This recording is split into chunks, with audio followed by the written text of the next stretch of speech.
I'm not incorrect. This is the first time you've had sort of exposure to Celebrity Jeopardy. Obviously, you've been part of the Jeopardy family for some time. What's that been like for you? My first time hosting, obviously, I've watched Alex host it. I watched Will Ferrell pretend to host it on SNL. But this is my first time getting thrown into the circus. And it's been a lot of fun because it is a little bit different than your average syndicated Jeopardy show. These are contestants who are very comfortable on camera, which is often the thing that characterizes regular Jeopardy contestants is they're nervous. Like, this is my favorite show, but now I've just been tossed into the middle of it. Can I do it? Celebs are very comfortable on camera, bless their hearts. And it's a little bit unpredictable. You don't know what they're going to know, what they're not going to know. You don't know if they've seen the show or if they're going to ask about the rules. There might be tap dancing at some point, as we learned when Dule Hill was on. These have been a lot of fun. I thought it was interesting when one of the contestants was like, "Oh, we'll make it a true daily double," and then the audience kind of like clued him in that that was probably not what he wanted to do, and saved him from losing quite a bit of money on the show. Yeah, it's what's remarkable is how well the stars tend to do at a show they're just kind of learning and doing for fun and for a good cause. Some are students of the show and grew up watching it, and I think you'll see in the semifinals that those people start to rise to the top in many cases. But it is a lot of fun just to see kind of average smart folks try their hand at Jeopardy, who are also fun and charismatic to watch, like these players are. Yeah, it's obviously a lot of fun. There's a lot of banter between the contestants. It's and they're a lot more leaning on the lectern and in sort of the syndicated version. But it really competition's intense. I mean, you had a tie, you had some very close games. It's not just it's fun, but there's a real game here to be played, right? Yeah, I mean, Jeopardy is really driven by the format. Just there's something perfect about Merv Griffin's answers and questions format of Jeopardy that makes the host and the players definitely much less important than the board. And in this case, like the Jeopardy format will push you through. I find that even when the contestants are a little bit unpredictable or having fun amongst themselves, like the game just kind of pushes itself ahead. And you're just trying to strike a balance between like, sometimes I kind of feel like I have to be the mean substitute teacher and be like, hey, you guys are talking a little too much in the back. Would somebody pick a category? This is going to be on TV. And speaking of the format, one format change that you do have in this iteration is triple Jeopardy, where not only are the point values tripled, but you also have 3 daily doubles, which really throws another wild card in there before you get to final. What have you seen from that sort of? It just means the game is never out of reach. I think a lot of times during Jeopardy, the viewer can kind of be like, there's only one daily double left and she's up by 10,000. This is pretty much over. Where in Celebrity Jeopardy, like somebody could come back at any time. And also I get to say triple Jeopardy, which is very funny because we've never heard it before. It's almost like we had scientists in a lab and they finally figured out how to add a third level of Jeopardy and keep the nucleus stable. I love talking about triple Jeopardy.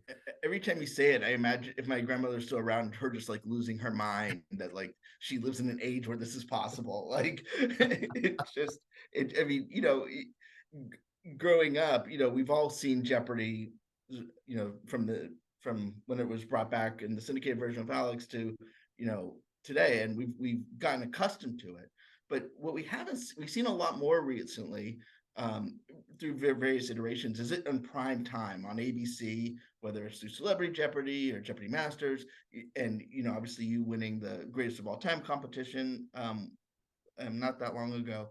What's it mean to have Jeopardy on for an hour on a prime time primetime presence, even though it's been a staple in syndication for decades? Yeah, I mean, I think everybody kind of loves Jeopardy. It's part of our culture. It's not a controversial institution. It's kind of a beloved one that people have fond memories of, but it's really good for the brand and the property to have it on in primetime sometimes, I think, because a more casual audience discovers it and thinks, oh, this actually is pretty fun to play along with. And it's on every day. Like it's on 230 times a year. And I think, for a lot of people, Jeopardy's kind of the centerpiece of their evening. And we love those viewers and we love those fans, but I'm getting yelled at on the street a lot more since I started doing Celebrity. And I realized there is a new casual audience who's seeing promos for this and is thinking about Jeopardy. And I love that. It's always been my favorite show. And I'm always glad when it finds a new viewer.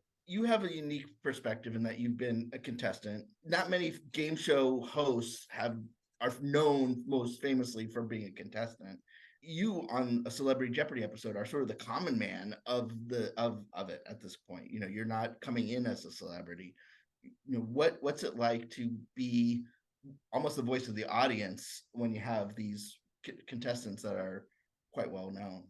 Yeah, I mean, I think about that a lot every time I'm hosting Jeopardy, that I'm running the show for the contestants, but I'm also framing it for the home viewer. And in my case, I can kind of see it from the contestants' point of view as well, because I really remember what that's like emotionally and how difficult and how much fun it is. And I think it works. I was wondering how it would work on Celebrity Jeopardy, but I realized that's almost kind of how Alex played it when he would host Celebrity Jeopardy. He was obviously a very famous and distinguished broadcaster.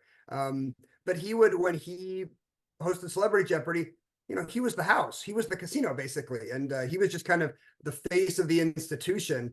And he wasn't, talking to people that you would imagine him hanging out with at parties, although he might. He was just kind of there to be the Sphinx-like face of Jeopardy while the stars had fun. And I think that's about the right way to host, actually. And one thing that the public might have a misconception from Celebrity Jeopardy on is, you watch SNL and you think like, make a sound, and it's not that easy. It's not. I mean, I'm not saying it's your greatest of all time Jeopardy masters level, but it's not. There's some challenge there, and do you think audiences may be surprised, having at the actual success that some of these contestants have answering questions that they may not even know the answer to at home? Yeah, I mean, we know about the SNL premise and punchline, and obviously we know that we are not, we love these stars who are willing to play for charity, and we are not out there to make them look dumb.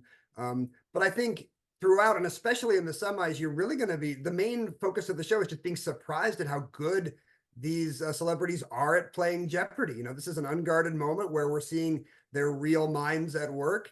And some of them are just incredibly, all of them are incredibly bright. Some of them are obviously fans of the show.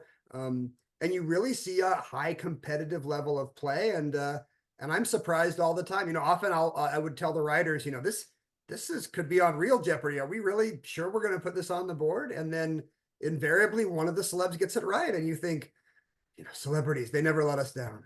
Well, thanks so much. Congratulations on the Celebrity Jeopardy quarterfinals we've seen. We're looking forward to return so we can see the semifinals and then the championship. And